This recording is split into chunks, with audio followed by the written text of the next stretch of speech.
Mochik, capítulo 14. Con razón Miguel estaba estupefacto. Creyó volverse loco ante aquel suceso inaudito, inverosímil. Cada soldado, oyendo silbar las balas en torno suyo y viendo caer compañeros a su lado, disparaba su arma sin saber a dónde, creyendo tener al enemigo a su alrededor, en todas partes, y lo peor era que no había ni por dónde huir, perdidos como estaban en el fondo de la selva. En tanto, a su frente, reaparecía el enemigo y tornaban a alzarse feroces y terribles aquellos extraños gritos de guerra. ¡Viva el gran poder de Dios! ¡El poder de Dios nos valga! Un joven recluta, apenas de 18 años, agazapado tras de un árbol, se batía y gritaba también furioso y heroico.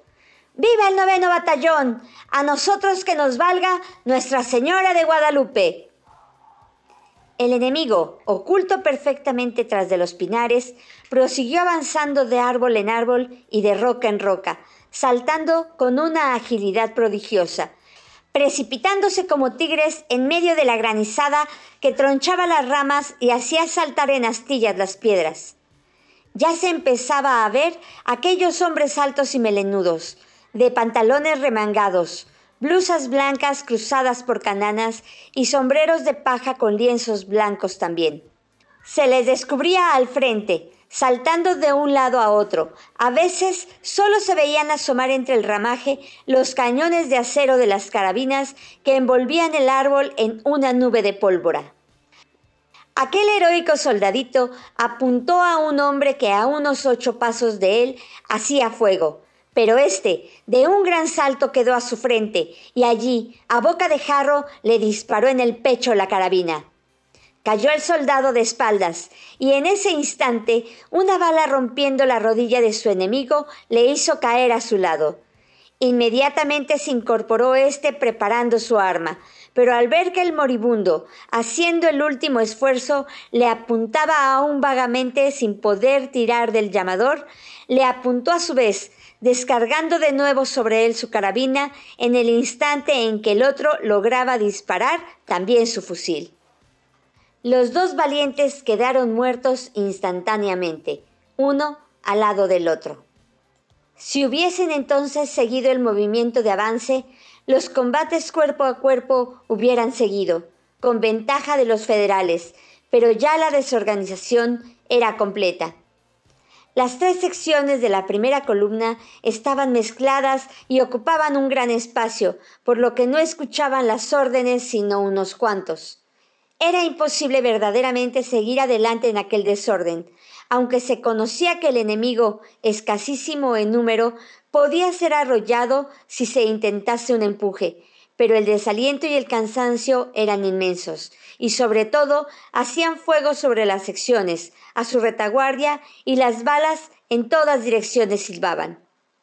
En el momento en que el capitán Molina, jadeante de fatiga, con el rostro enrojecido, con voz apenas inteligible por la cólera, gritaba dando órdenes, un sargento le comunicó muy conmovido que el teniente Pablo Yepes, que mandaba la primera sección, estaba herido de muerte. Casi al mismo tiempo se retiraba del combate el subteniente Delgadillo, con una pierna atravesada por una bala. Este valiente oficial heroicamente animaba a su sección cuando fue herido al lado del cadáver de un sargento segundo. Castorena, enfurecido, corría de un lado a otro, haciendo volver a su puesto a los que lo abandonaban, multiplicándose en medio del desorden, sublime verdaderamente en la ira noble que manifestaba. ¡Pero con un caramba! ¡Que no nos sigan tirando aquellos brutos! ¿O nos estamos fusilando entre nosotros mismos? ¿Qué sucede, pues? Le contestó Miguel, admirado de aquel valor que no le suponía. Y era en efecto que aquello se convertía en una catástrofe espantosa. El fuego a retaguardia aumentó, y como caían heridos y cadáveres, y como no se obedecía a nada ni a nadie, se hizo sentir un terror pánico.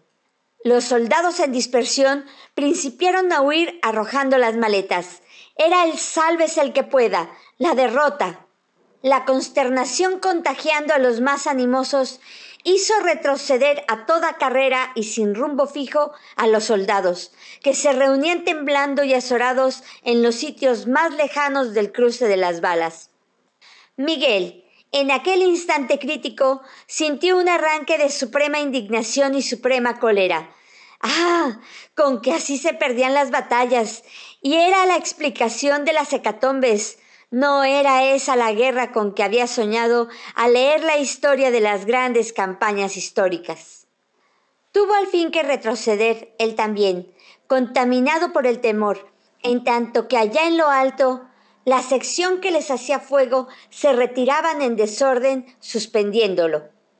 Castorena, de pie sobre una roca, sin kepis, agotados sus 100 cartuchos disparados pródigamente, blandiendo feroz su carabina, loco, amenazaba romperles el alma a los que corrían, los que no le hacían caso, perdida toda moral y disciplina en el vértigo de la derrota.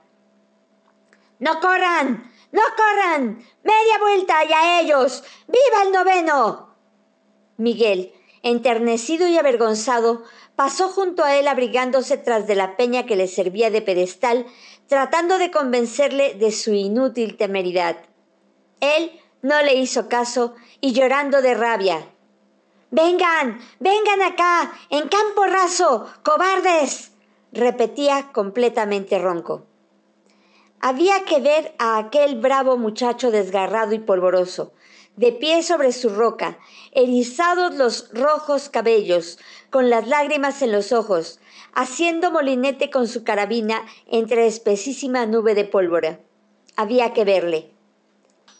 El capitán Molina había logrado reunir entre los que retrocedían algunos valientes que formaban tras compacto grupo de arbustos un núcleo de defensa, una fortaleza heroica que acogía a los que se quisiesen resistir.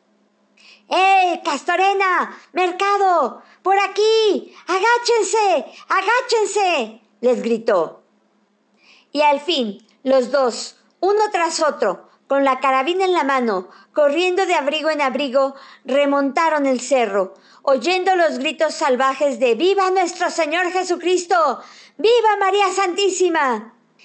En el improvisado reducto en que se defendía aquel pelotón de soldados, se hacía con ventaja muy dura resistencia. Cerca de él había 3 cadáveres de tomoches.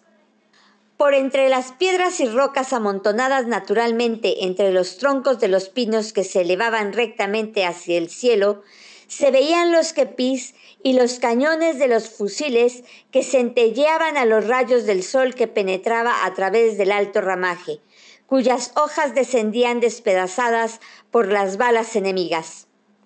Al fin lograron llegar, y Miguel, extenuado, se echó en el suelo, decidido a que le mataran allí, pero descansando un poco. Sentía un calor de infierno y sudaba a chorros.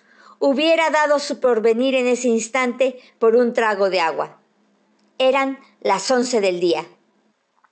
Allí, arrodillados o pecho a tierra, 15 o 20 soldados, 4 oficiales y el capitán hacían fuego, cazando a los enemigos que podían ver, pero estos o habían retrocedido o cargaban sobre la segunda columna que debía estar a un costado, pues hacia ese rumbo el traqueteo de las detonaciones redoblaba. Un grupo de hombres de aquella pasó a lo lejos, huyendo entre los árboles, un oficial a la cabeza gritando en el estruendo de las descargas. ¡Viva el 11 fino! ¡Viva el 11 fino! ¿A dónde va usted, compañero?, le gritó el capitán, corriendo a él, para ir a cortarle el paso. Señor, a tomar mejor posición posible a retaguardia porque... ¡Vaya usted a su puesto inmediatamente! El oficial, avergonzado, regresó lentamente, agazapándose entre los árboles. Era el que en la mañana se lamentaba de quedarse sin tajada. El día de mañana continuaremos con el capítulo 15 de esta novela, Tomochic, de Heriberto Frías. See you soon, my friends.